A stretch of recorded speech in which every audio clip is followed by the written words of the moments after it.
চিনাকোনা সমবায় সমিতি লিমিটেডৰ বছৰিকীয়া সাধাৰণ সভা সম্পন্ন ওদালগুৰি জিলাৰ চিনাকোনা সমবায় সমিতি লিমিটেডৰ 2023-24 বৰ্ষৰ সাধাৰণ সভাখন আজি 12 ছেপ্টেম্বৰত বৃহস্পতিবাৰে সমবায় সমিতিৰ প্ৰাংগণত অনুষ্ঠিত হৈ যায়। সমবায় সমিতিৰ সভাপতি মংগল শৰণীয়াৰ সঞ্চালনত অনুষ্ঠিত হোৱা মুকলি সভা উদ্বোধন কৰে বিশিষ্ট সমাজকৰ্মী দামোদৰ ডেকাই। সম্পাদকীয় প্ৰতিবেদন পাঠ কৰে সম্পাদক মন্টু শইকীয়াই।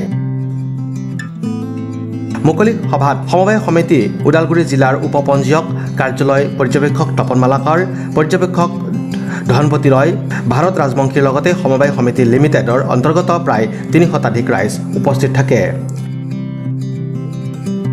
চিনাকোনা সমবায় সমিতি লিমিটেডৰ আজি 12/9/2024 তাৰিখত আমি বছৰিকীয়া সাধাৰণ সভাখন অনুষ্ঠিত কৰিছোঁ। ৰাতিপুৱা আমাৰ বন্তি প্ৰজ্বলন আছে আৰু শ্বহীদ তৰ্পণ আছিলে আৰু তাৰপিছতে আমাৰ মূল মিটিংখন আৰম্ভ হৈছে আৰু আৰম্ভৰ পিছত আমি সুকলমে মিটিংখন পাৰ কৰিব পাৰিছোঁ।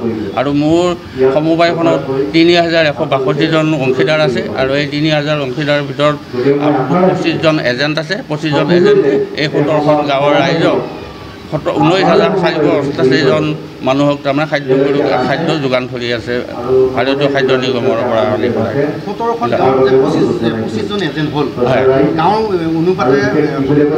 গাঁও অনুপাতে এখন গাঁৱত 3জনো আছে আৰু এতিয়া এনেও আমাৰ 23জনৰ ভিতৰত 2জন আমাৰ ইতিমধ্যে নন বিডিডিত কটা গ'ল আৰু তাৰোপৰি খৈৰাবাৰী সমবায়ৰ পৰা এজন আহিলে ৰঞ্জিত বড়ো, তাৰপিছত ভদ্ৰকান্ত শইকীয়া মাজিকুচি টংলা সমবায়ৰ পৰা আমাৰ লগত ত্যাগ কৰি দিলে।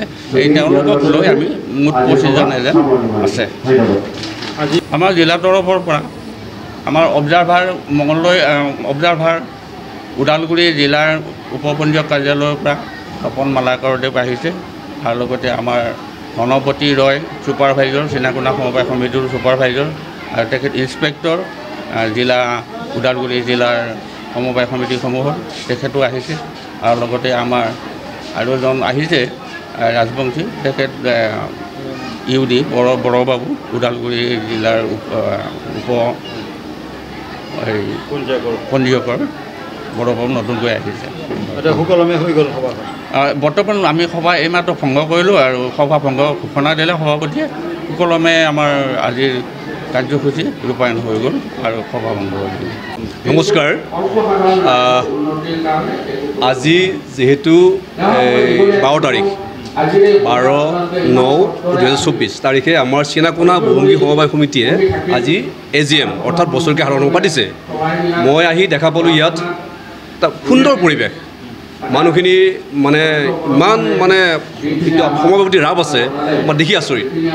বেলেগ ঠাইতো এনেকৈ মিটিং কৰিছোঁ, কিন্তু আজি সেইটো বেলেগ। আজি তোমাৰ পৰিৱেশটো বেলেগ, মানুহখিনি নীৰৱ নিস্তব্ধ হৈ কথাখিনি শুনি আছে, তাৰ বাবে বহুত ভাল লাগিল।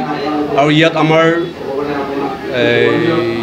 যিখিনি মানুহ আমাৰ বড়ো বা আমাৰ অসমীয়া মানুহখিনি এনেকৈ মিলি সমন্বয়, সেইটো এটা ভাল পৰিৱেশ দেখুৱাইছে। সেইটো কাৰণে বহুত ভাল লাগিল। আৰু উত্তৰণৰ ক্ষেত্ৰত কি ক'ব? নহয়, সময়খনে কাম কৰি আছে। অলৰেডি আমাৰ চৰকাৰেও বহুত আঁচনি দি আছে, কিন্তু ল'বলৈ অলপ অসুবিধা কাম আছে। সেইবোৰ অলপ কষ্ট কৰিব লাগিব, পইচাও লাগিব।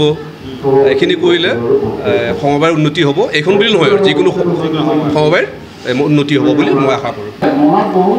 এই প্ৰত্যেক সমবায়বিলাকৰ প্ৰতি বছৰে একোখনকৈ সভা পাতিব লাগে, AGM বুলি কয়, সাধাৰণ সভা এখন পাতিব লাগে।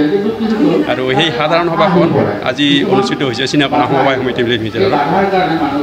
ইয়াতে কিছু এজেণ্ডা থাকে, বাৰ্ষিক এই সাধাৰণ সভাখনত কিছুমান এজেণ্ডা থাকে আৰু সেই এজেণ্ডা অনুসৰি প্ৰতি বছৰে আমি সমবায় সমিতিৰ এই ধৰণৰ সাধাৰণ সভা পাতিব লাগে। ছেপ্টেম্বৰ মাহত। ইয়াত অংশীদাৰসকলৰ কাৰণে কি ধৰণৰ আঁচনি লৈছে? লাভান্বিত হ'বৰ কাৰণে কেন্দ্ৰীয় চৰকাৰৰ পৰা এতিয়া বহুতো আঁচনি লৈছে। এই আঁচনিবিলাক যদি কাৰ্যকৰী হয়, তেতিয়াহ'লে হয়তো সমবায়বিলাক কিছু আগুৱাই যোৱাত সুবিধা হ'ব। যেনে PM কিষাণ আঁচনি, ইয়াতে সাৰ, চিডছ, ফাৰ্টিলাইজাৰ এইবিলাকৰ যোগান ধৰিব। তাৰপিছত FPO খুলিব পাৰে, ইয়াৰ আণ্ডাৰত FPO খুলি কৰিব পাৰে। তাৰপিছত CSC চেণ্টাৰটো খুলিব পাৰে CSC চেণ্টাৰ আছে যদিও ধৰি লওক গাঁৱলীয়া ঠাইৰ কাৰণে হয়তো বৰ বেছি হেৰি কৰা নাই তাৰপিছত তেল পেৰা মেচিনৰ যিটো কথা হয় হয় সেইটো এতিয়া ধৰি লওক ইণ্ডাষ্ট্ৰি ডিপাৰ্টমেণ্টৰ হয় DICৰ পৰা সেইটো যোগাযোগ কৰি সেইটো হেৰি কৰিব পাৰে DICৰ লগত হেৰি কৰি সেইটোও ব্যৱস্থা আছে এনেকুৱা বিভিন্ন ধৰণৰ তাৰমানে ক্ষুদ্ৰ হেৰি যিখিনি হেৰি ক্ষুদ্ৰ হেৰি ইণ্ডাষ্ট্ৰি খুলিব পাৰে PMFE আঁচনিৰ অধীনত এনেকুৱা মানে বহুতো সুবিধা যদিহে ৰাইজে বিচাৰে লাভ কৰিব পাৰে নামখলাৰ পৰা Sudarshan Kalita report news express Assam